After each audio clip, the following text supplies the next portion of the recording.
to the farm. My name's Roz, also known as Passion Flower, and you'll find me here each week talking about my farming and creative life. It's been a fairly quiet week on the farm. We've done some more fencing, which seems to be a bit of a regular occurrence at the moment. We finished part of the boundary fence from near our driveway to the first bend.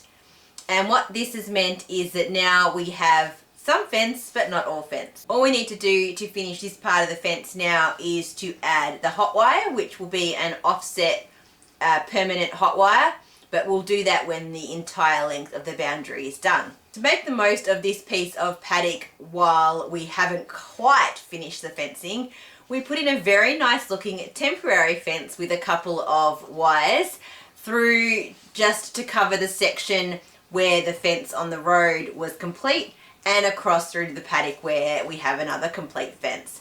This way we were able to put the two pet Belted Galloway cows in there to eat down the grass, which they seem to be really enjoying. There's a dam in that section of the paddock as well, and it's given them a lot more room, and it also brings them closer to the house, which is nice as well. We'll most likely keep this piece of temporary fencing up until we've completed the rest of the boundary so that we have some usable paddock, and then once the boundary is complete we'll open up that paddock to be a larger full paddock. Apart from that, it's really been too hot and smoky to do anything else. Thankfully at the moment we're not currently affected by any of the really terrible bushfires that are happening here in Australia, but we are experiencing quite a lot of the smoke haze that's been on the news.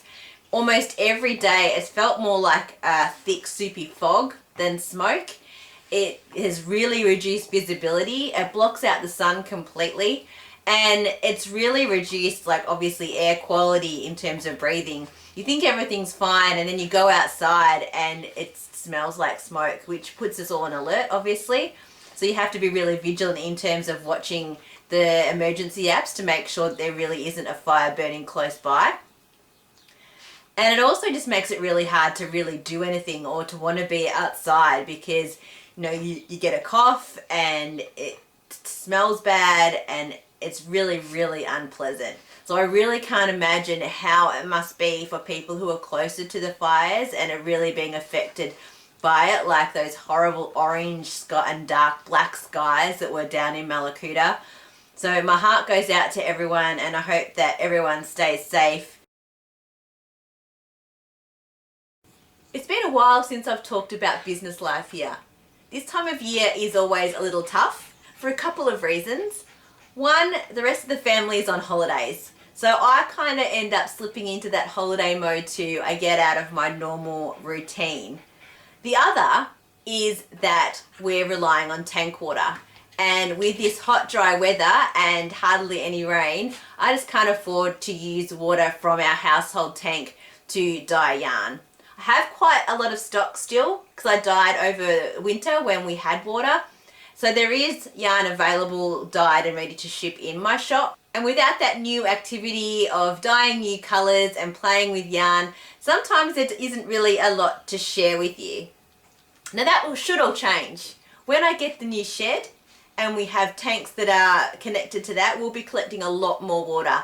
And that water will be specifically for my yarn dyeing and also for the big garden that I want to establish as part of that down by the shed. So I will have water and I'll also have a lot to show you and to talk about once there is progress on the shed. Given that I've been spending a lot of time inside in the air conditioning, I've made some really good progress on my zigzag blanket. As you can see, I've done quite a lot and I think the colours are playing really well together. It is super easy to knit and I'm really enjoying it, and I'm hoping to make some really good progress over the next few weeks so that I don't end up getting sick of it before I get it finished. The other thing that I've been continuing to work on is my colour block blanket.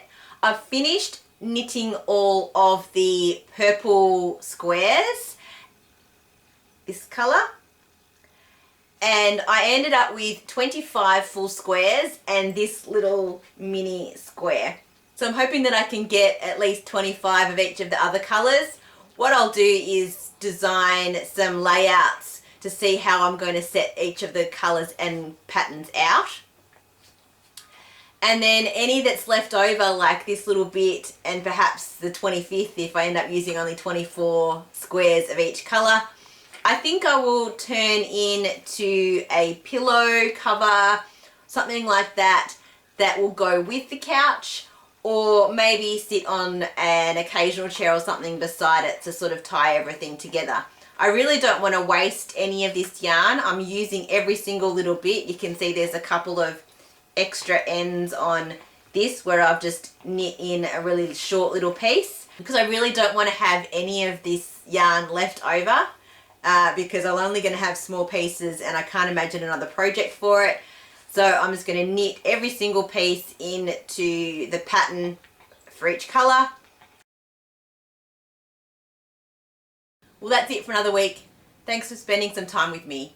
If you're enjoying these videos, please give me a thumbs up and subscribe to my channel, and I look forward to seeing you next week on the farm. Bye.